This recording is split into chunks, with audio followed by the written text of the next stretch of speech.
At the time that in so-called advanced democracies, women were fighting for the vote, women were fighting for representation, in Ghana at the time, women were already leading. It's like one of the best ways in which we can celebrate these women. We use the wall to tell our stories. It's for the children. We hope to expand their minds and inspire them as well. A female empowerment story, which is something that is very untold in Ghana.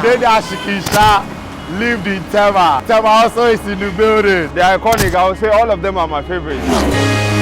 Afuabe. Afuabe. Massive. Massive.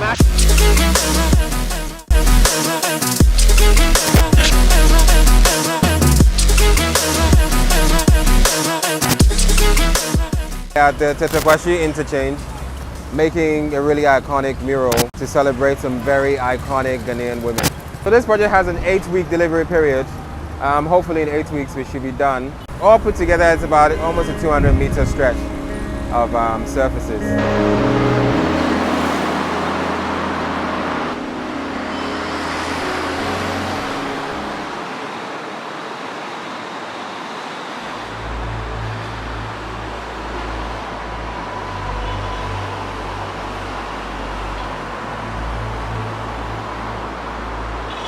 My name is Alicoe and I am a photographer and a digital artist. For this particular project, I co-created and digitally designed the works that are being produced here. Art for all, mural, graffiti, right here on the street of Tetekwashi interchange. We're more dwelling on women, not just women, but great women, whom without our nation wouldn't have been.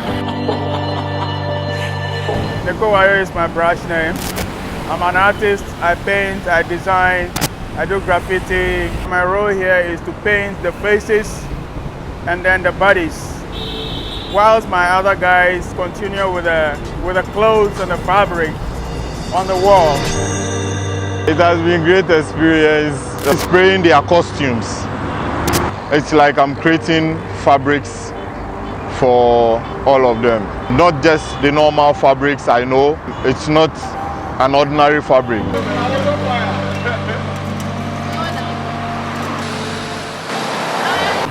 I'm here with my team, the Afuabe collective. Afuabe is an art collective made up of filmmakers, of artists, of muralists, and theorists and performers. And usually we get together to create work like this that you're seeing here. The core artists are about 12, and each of them has at least 2 assistants. The whole production crew, there's about 25 people, from artists to site managers to assistants to project managers and designers. We always kind of wanted a way in which we could highlight the contributions of women to anything Ghana, basically. Throughout the last couple of years, we had been discussing, especially during around the Independence Day time, we always have a discussion about, so who are the women who brought us to where we are today? Who are the women who helped us to gain independence? And that's actually where the research always had begun from. All of this work has been almost 3 years in the making, actually 3 years in the making. It took that long to pitch the project, get people to buy into it, and then finally get approval to go ahead with it. I worked with Alicoe to do the digital designs, and then we worked with afuabe to interpret it onto the surfaces like this. As you can see behind me is the second phase of what we started at Aquaje Interchange, and this is our second phase. If you drive up the road about 10 minutes from here, is the Aquaje Interchange. At the northern end of it, we've done some work there also, and that's sort of like an extension. The idea is to create an outdoor gallery, also to make art like this accessible to the public, you know, such that when you're driving you can see it, you can get down and see it, and you don't have to go into a gallery. Gallery is this space right here.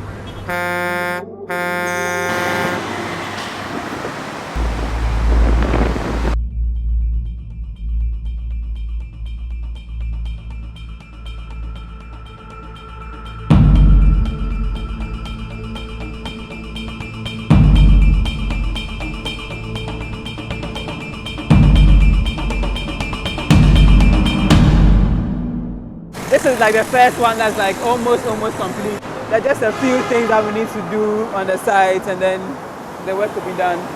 We're also going to replicate the mural of the women differently.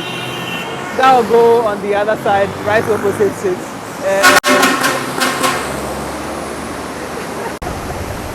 So yeah, for now, that's it. So we'll be here for like another 2 or 3 weeks. So as you can see, the beautiful piece right there, it's made by about 4 artists. The brush painters and the graffiti can sprayers as well, which emphasizes on more of the women who fought to gain independence for our country and also build the nation up. Some also built a lot. We had the first woman to fly the aircraft in Africa.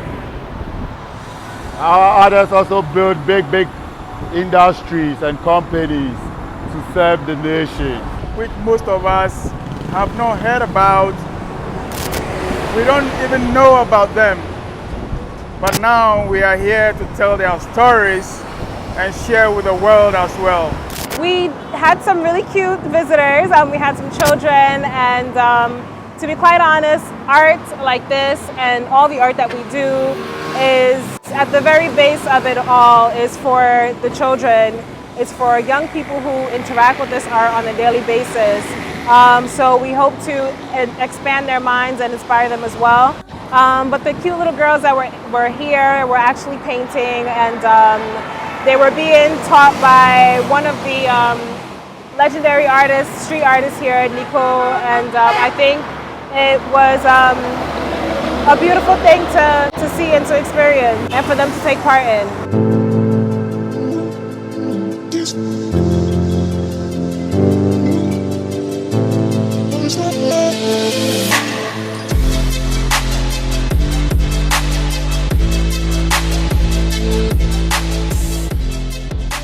So I'd like to put the characters in this mural into context so people will understand who these people really are. So I'd like to start with Laura Coffie, who hails from Simpe in Gamashi in Accra, from the royal family. She's born in 1893. 57 years before she was born, in 1836, a large group of Afro-Brazilian fighters, Afro-Brazilian warriors who had fought their enslavers in Brazil, had managed to buy their freedom or free themselves from slavery and decided to sail to West Africa, particularly Ghana, what is now Ghana, Togo, and Badagry in Nigeria. There's a large Afro-Brazilian settlement within these places. And what I'm saying is, this happened in 1836. 57 years later, Adoko Coffie is born, and then she immigrates to the United States of America to join Marcus Garvey with her own repatriation project. So she's coming from a place that already has a political structure that supports repatriation of enslaved black people. The Afro-Brazilians had moved, and she left to the United States, particularly to go bring back freed enslaved people from the United States. Another character is Dede Ashkinshan. So she was bankrolling the CPP. She was a Ghana industrialist who exported flour throughout West Africa, and using the profits off of that business to bankroll the most radical at the time, the most radical and progressive political party or political organization at the time, the CPP, which was led by Kwame Nkrumah. The CPP was also supporting liberation movements across the continent, and this woman was sponsoring liberation movements through the CPP across the continent. This is the kind of person that we are talking about. Dede Ashkinshan did not have a university degree. She was a trader. She was a businesswoman, an astute businesswoman who understood the importance of independence, who understood the importance of liberating Africans, that she put her money into a political organization that was also supporting other liberation movements across the continent.